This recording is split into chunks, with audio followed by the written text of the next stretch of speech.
Back in Yorkshire, we fancy a vehicle with a little less to rust.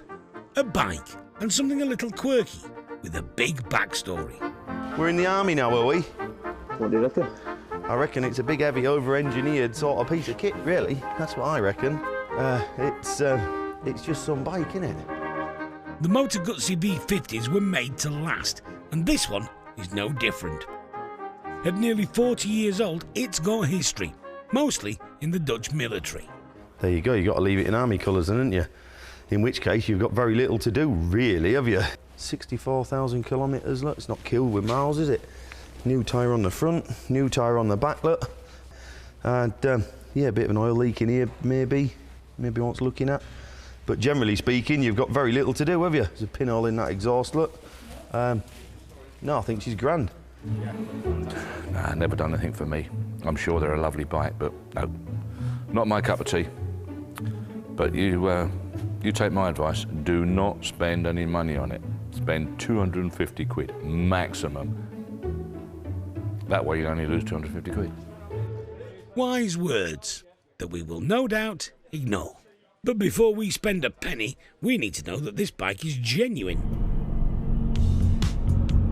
So, we're going on a reconnaissance mission to speak to the curator of the Dutch National Military Museum, Dirk Staart.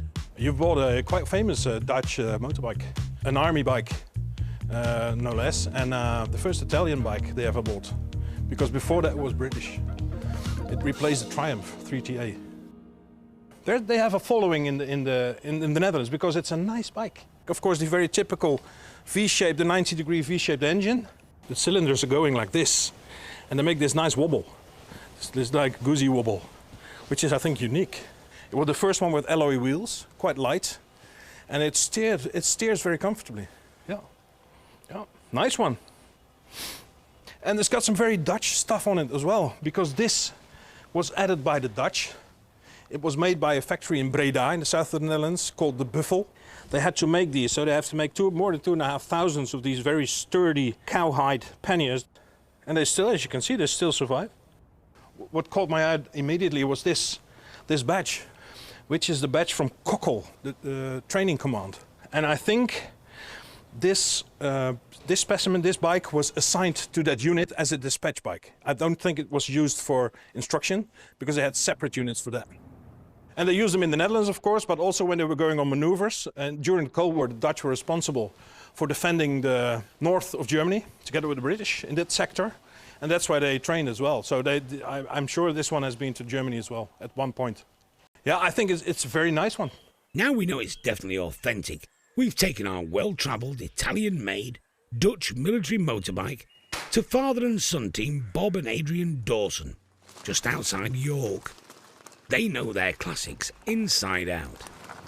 Well, it's Italian, so it's got to be electrics, hasn't it? Exhaust looks as though it's yeah, the exhaust. There's a bit of patching on this one. I might have to see if we can get some replacement exhaust for that, I would have thought. Ooh, there's a little bit of life in the horn, which probably means the battery, there is a battery on it, and the battery's probably nearly flat, I would suggest. I did actually own one back in the 80s, so I'm familiar with the bike and how it rides and everything. Bob and Adrian don't just work together, they race together. Funnily enough, the reason for being in the wheelchair is because of an accident on a racing sidecar back in 1989. And after that, I didn't race for 25 years. But in 2014, he decided to dust off his leathers and get back on the bike. I think I always fancied having to go back again, but I stopped work and I thought, what am I going to do now? I'd always carried on riding a road-going sidecar, so I thought, well, yeah, let's give racing another go. It's been fantastic fun ever since. Obviously, the classic bike world is our business, but the racing is our fun time, really. You know, that's kind of what we're earning the money for, really. There's nothing like the adrenaline rush you get when the flag drops and you're racing. It's absolutely fantastic. Back at base, Adrian and Bob are familiarising themselves with the military extras. I'm guessing this here, and I think there's two little lights at the back, are for riding along without main lights on. Like a blackout light. Like a blackout light, that's the word I'm looking for, yeah. Oh yeah, we've got a broken backlight. We've got a broken housing. backlight. I hope that that's private ownership fixing and not military ownership fixing.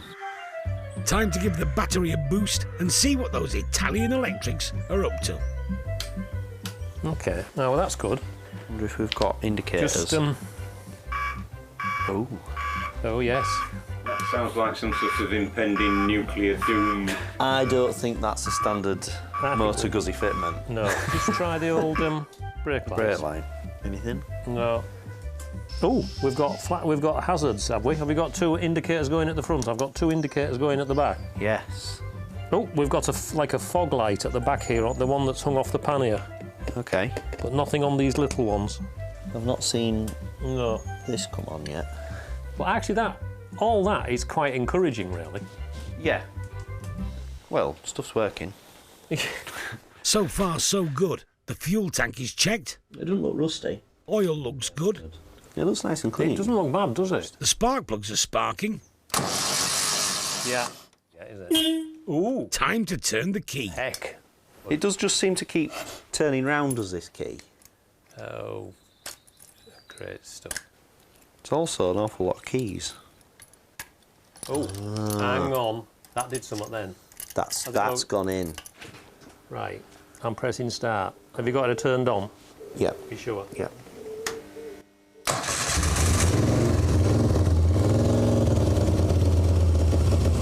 Too good to be true. How amazing was that? Well, That's majorly impressive. there you go. I was not expecting it to start the first touch of the button.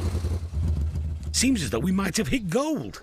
Just outside York, father and son team Adrian and Bob Just in case you were wondering.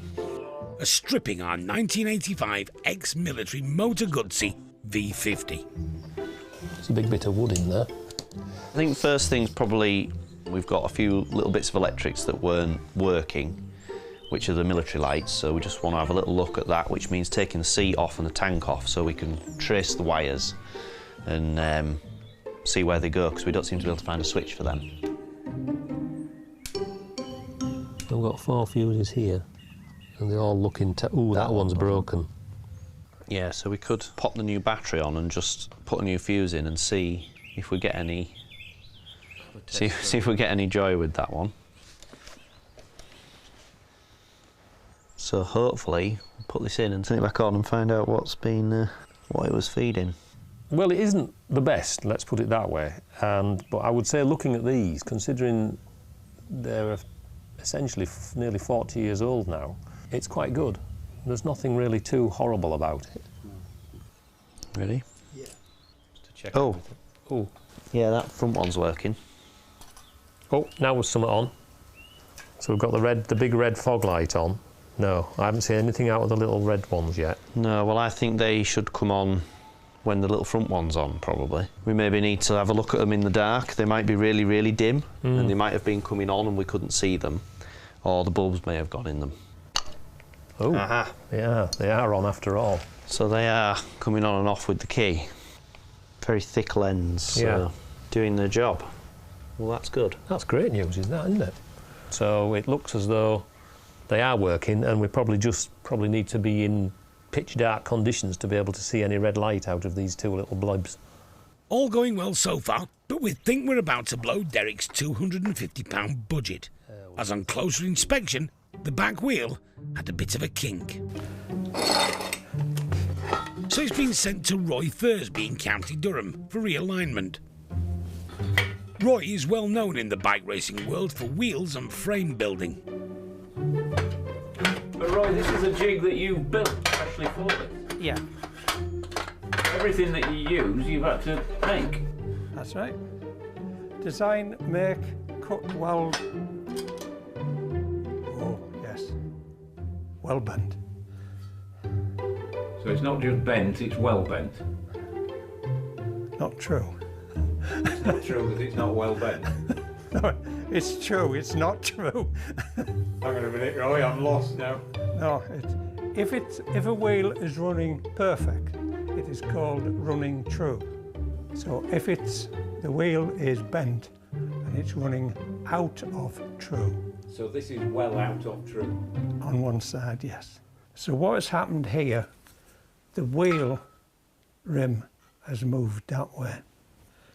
He's hit something hard, like a top of Ben Nevis, and this section here is also moving a good 4 millimeters across. It's an interesting challenge. Why? Because it's basically knackered. But a challenge that Roy has been facing for the best part of 60 years, and he's not about to give up now. I wouldn't think this one's going to beat me yet. So we brought it to the right place then? I hope so.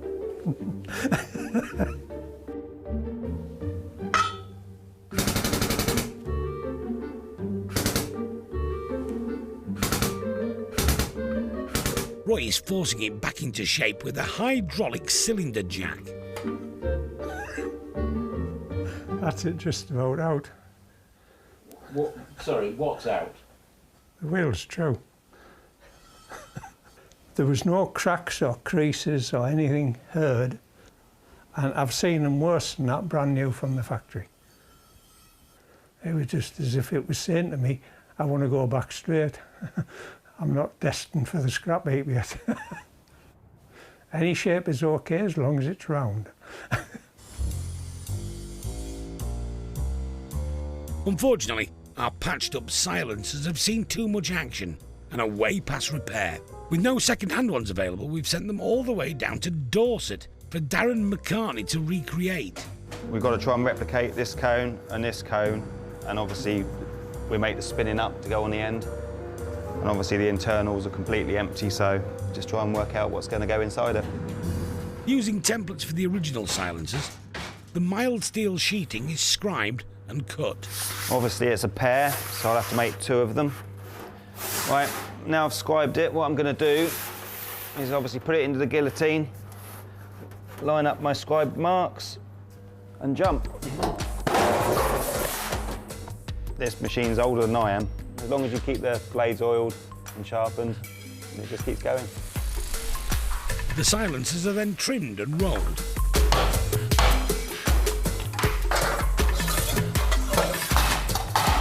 Tapped on the bar to make them easier to weld. Then, Darren turns his attention to the baffle, which fits inside the silencer, using perforated tubes to help reduce the engine noise. That's what we've worked out, roughly what it should have in it, just to give it to the right sound without being too loud.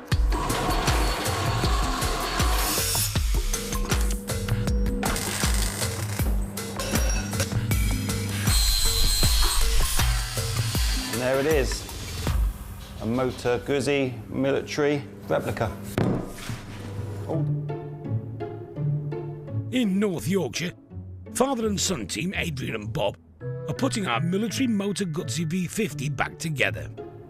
Yeah, so now the trick is to try and get that wheel onto the little metal vanes, just like that. Well done, Bob. We have done sort of some of the tricky bits, so it's really just the finishing off bits to do today. You know, we kind of took all the carbs off and cleaned up round the engine. We've already fitted the new shock absorbers we put on, got the new exhausts that have been powder coated black to match the old ones. Valve clearances and the rockers we adjusted. So yeah, it's just put it back together and double check everything really. I'd like to think we've added a little bit of value to it, because, you know, some of the bits and pieces actually look a bit better than they did. The exhausts in particular were very tatty, and they had like what looked like bean cans that had been riveted onto them. Do you think this is where the Dutch kept the clogs? They're quite sturdy things. We've basically just, well, I better mention that Janet has actually polished them with some shoe polish. My wife, Janet, that is. Yes, we took them inside where it was a bit warmer, so they softened up a little bit. But it was so that's why they're so shiny. It was Janet that did it, and she would be mortified if we owned up to trying to do it ourselves, and we didn't. They've definitely had a few little bits of patches put on here. We haven't done that. They definitely smell original. Everything's now back on. time for a test ride. Let's see if she starts.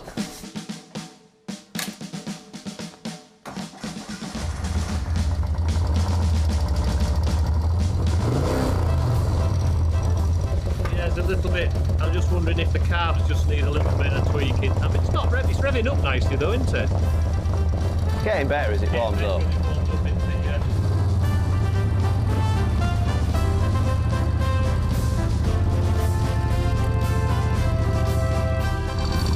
Sounding good actually, yeah. Seems to be riding quite nicely, you know, easy to control at slow speed and going round the roundabout here.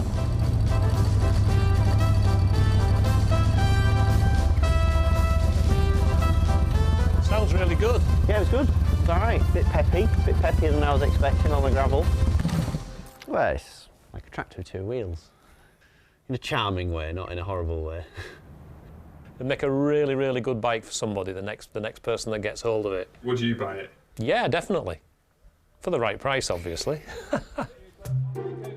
The original purchase price, including tax and commission, was £1,904. Parts and materials were £999, and labour, including production time, another £2,726, bringing our total spend to a potentially victorious £5,629.